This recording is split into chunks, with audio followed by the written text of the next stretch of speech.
And I think there's still plenty more to do in the case. It's a freaking awesome argument. Judge, we'll get I'm not ready yet, but build it. If you build it, they will come. And then we'll take a look down the road and Good morning, sir. you're Trevor Flores. Notice how the judge isn't rushing to set bond. That's because bond isn't automatic. A charge is this serious, the court has to weigh public safety first. Do you think someone with this history should even get a second chance? Very specific Texas law to back it up. The result, even the judge is impressed. This is courtroom strategy at its finest. All right then, let's get to court. Mr. Flores, you're charged with unlawful carrying of a weapon. You're facing up to a year in jail and or a $4,000 fine. We're going to do probable cause. You have the right to remain silent. Anything you say can or will be used against you. You have the right to have an attorney present. If you cannot afford one will be appointed to you, sir. Yes, Judge. Okay. Officers initiated a traffic stop after observing the defendant cross several lanes while failing to signal and almost causing a collision. Upon contact, the officers observed an odor of marijuana. The officers asked the defendant to step out of the vehicle and asked whether the defendant had the marijuana inside. The defendant admitted he did have marijuana inside, as well as a firearm. During the search of the vehicle, the officers found a handgun in plain view on the driver's side floorboard, not in holster. And the officers also located 13 grams of marijuana under the passenger seat. Got it. All right, Mr. Flores, I'm going to find that there's probable cause to go forward with your case. Do you have a valid Texas driver license? Do you not? I have a SR22 in place. My license was suspended. Okay. You're not allowed to drive. Do you understand?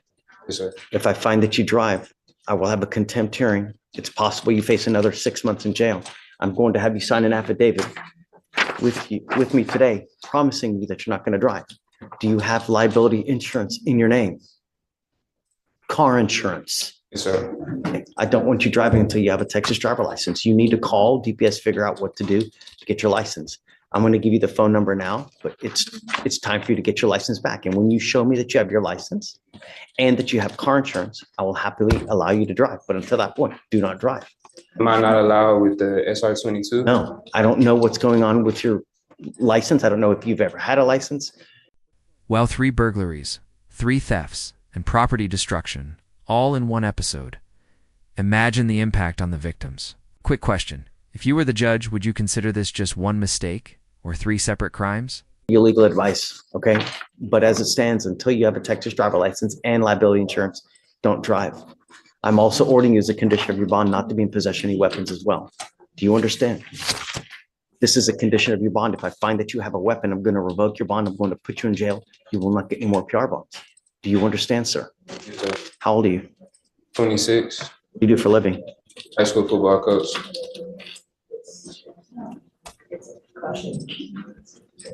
And I see it is not eligible, and it says it's a mandatory suspension due to driving with license invalid, as well as an SR suspension. Okay, so you even have an SR suspension. You can't drive at all. So this is now a bond condition. If I find that you drive, I'm telling you, HE double hockey sticks to pay. You understand?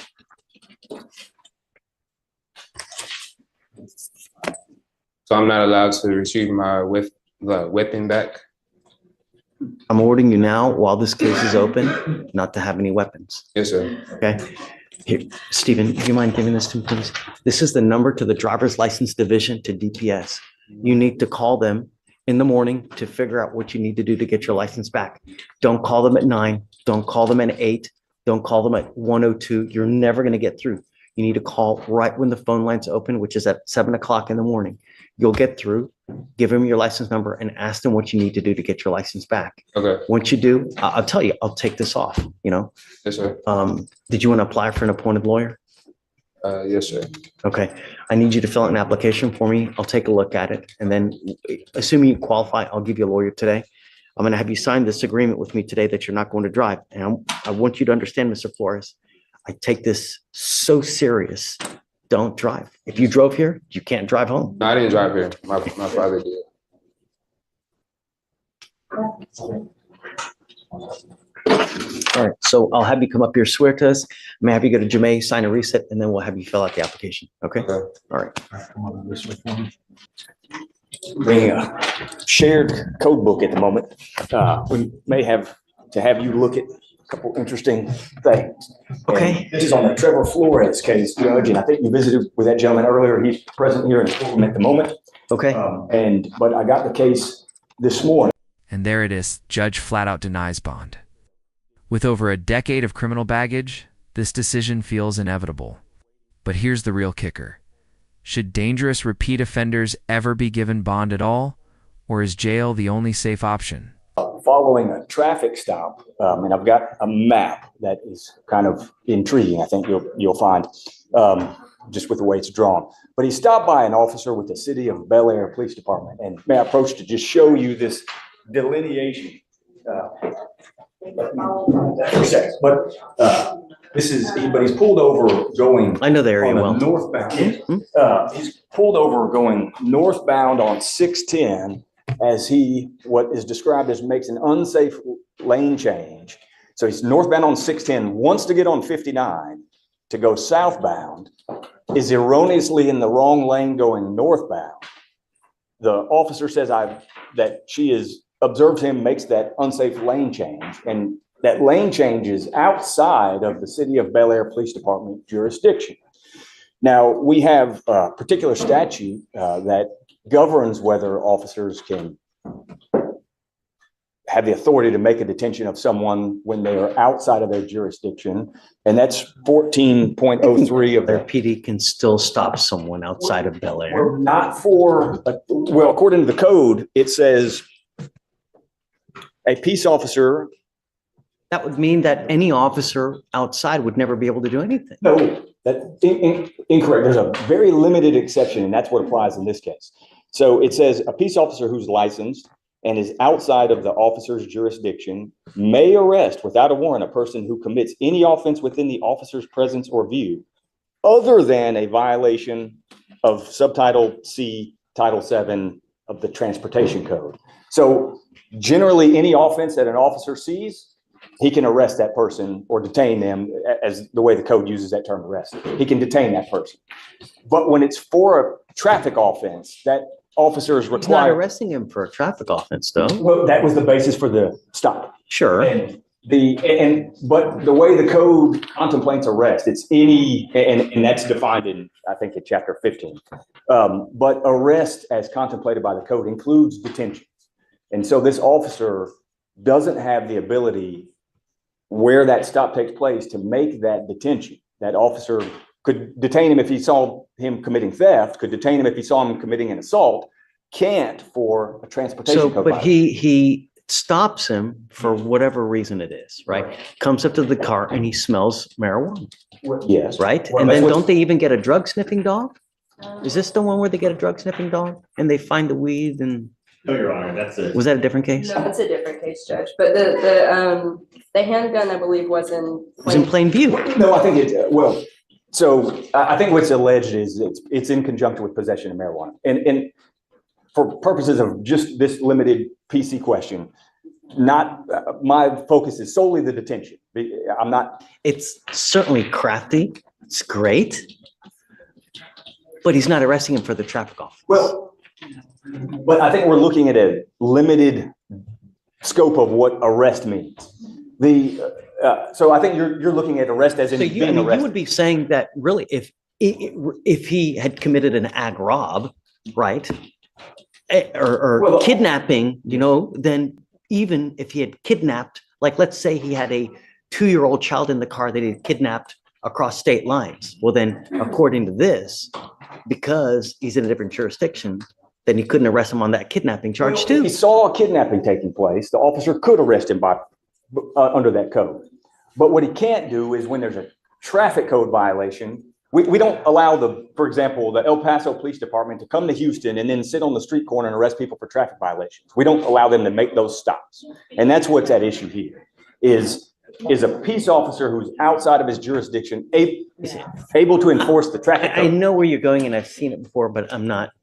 And we're looking at G1, Judge.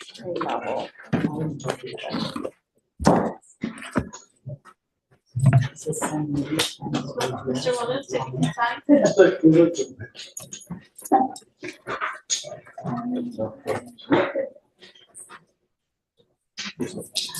Where exactly did it occur anyways? Let me see if I can pull up So I the think- exact address. We don't have like any discovery in Sure. this case. I don't have any dash cam or anything like that. So what it says in there is 5600 610 northbound. And what's so curious about this is. Is that still in Bel Air? Is it outside of That Bel would be Air? outside of Bel Air too. And going northbound, southbound lanes are covered in the city of Bel Air. The northbound lanes, for some reason, are not. I don't know. We'd have to look closer. I don't know. Yeah, I'm mean, happy to it's look something further that into this. You have to Judge. look, I mean, can't make I any- can't make that determination now. Fair enough. Number two, Yes. he's not arresting him on a traffic offense. Well, and I think what the code contemplates when it says arrest, and I think there's case law on this, is that it includes the concept of detention as that's been, because I think when that code was written. And so what I'm saying would apply as well, though. Like if he catches a 2-year-old kid, right, that's been kidnapped, by your theory, he wouldn't be able to arrest him on a kidnapping charge too. Well, it's not my theory, it's the code. If he has a dead body in the car, he wouldn't be able to do it. Well, that's a legislature question. And I mean, but they wrote that. I can't imagine that the legislature intended that.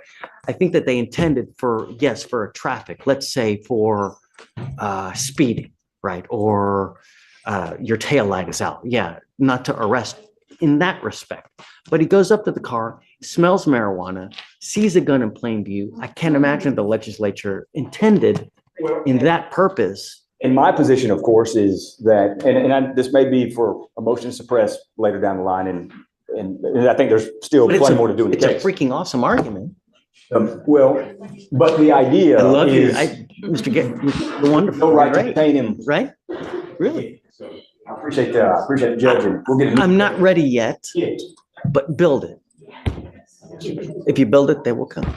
And then we'll take a look down the road and yeah, Thank you, Judge. for sure. And there you have it, a creative legal challenge that left even Judge Fleischer saying it was a freaking awesome argument. Whether it holds up in court remains to be seen, but this is how sharp legal minds operate under pressure. What do you think? Was the stop valid, or did the officer overstep his authority? Drop your thoughts in the comments. If you love courtroom strategy and real legal moments, make sure to like, subscribe, and hit that bell so you never miss a case. Until next time, this is Court Guy signing off.